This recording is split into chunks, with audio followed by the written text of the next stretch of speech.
Much, Madam Chair. Often we get up in this chamber and at this point we say we are pleased to rise. I'm very disappointed. I'm very upset to have to rise to speak to this today, to what I think is an absolutely common sense amendment, but it is my honor to do so. It's my honor to thank the gentleman who spoke last night, who wanted to bring this forward, and I thank our interim leader, the honourable member for Calgary-Lougheed, for bringing it to the floor and speaking eloquently about it. I thank the previous speaker, who was a professional in the field and risked his life, and his brethren and sistren who have done exactly the same thing. So, Madam Chair, having one less paramedic, one less emergency medical technician, having one less person who provides safety to Albertans will make Alberta a less safe place. This amendment is, as I say, common sense. It will save lives. And I have some friendly advice for our friends in the new government, whether it be the Premier, the Cabinet, and I honestly, we cannot refer to members' absences. I will not. But I trust this message will get through to people that are authoring this bill and everyone else here. Take it from me. I've served the second longest amount of time. Only the House Leader on the other side has served more time. I seldom get emotional. I feel myself getting emotional about this situation. Here's the thing. When we sat on the government side, guess what? Every once in a while, we took an amendment. We accepted it. It's this sort of situation. They thought of something we didn't. Good thing. Let's do it now before it's too late. It's not throw them a bone. It's just the right thing to do.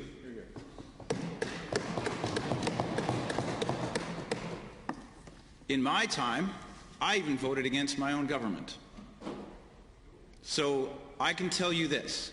If you have advice on your side that you should vote against this, ask yourself, your family, your constituents, what is the right thing to do in this situation?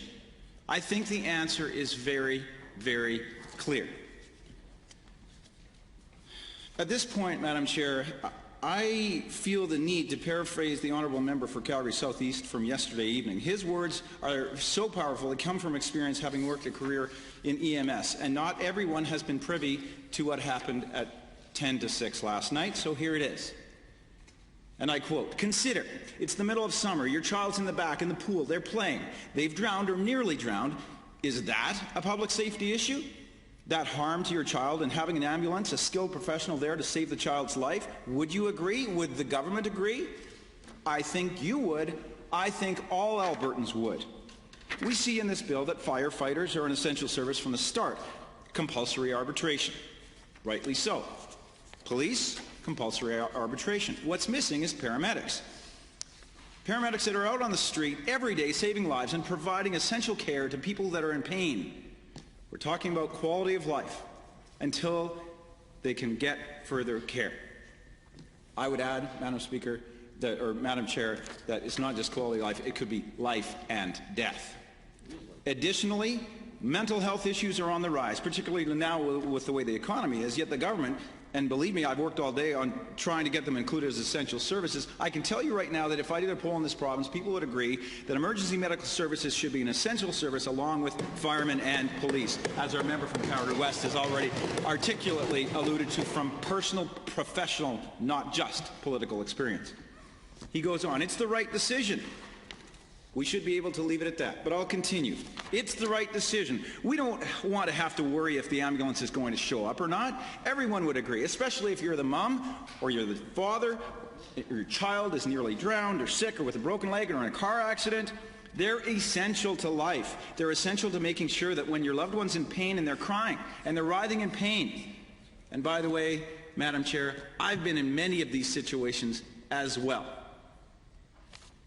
I agree. He says the trauma that brings to a patient, and I know there are other healthcare professionals, our job is to take the pain away. Our job is to make sure that the community has confidence that when you call the ambulance, there should be no threat of a walkout, no threat of a strike for something that you need to save a life.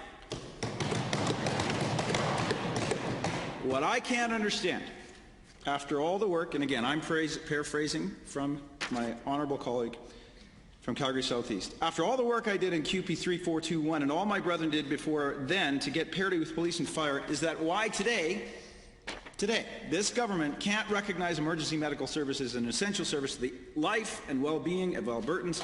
Now, I tried to make this so that this could be your amendment, so that you could make this decision.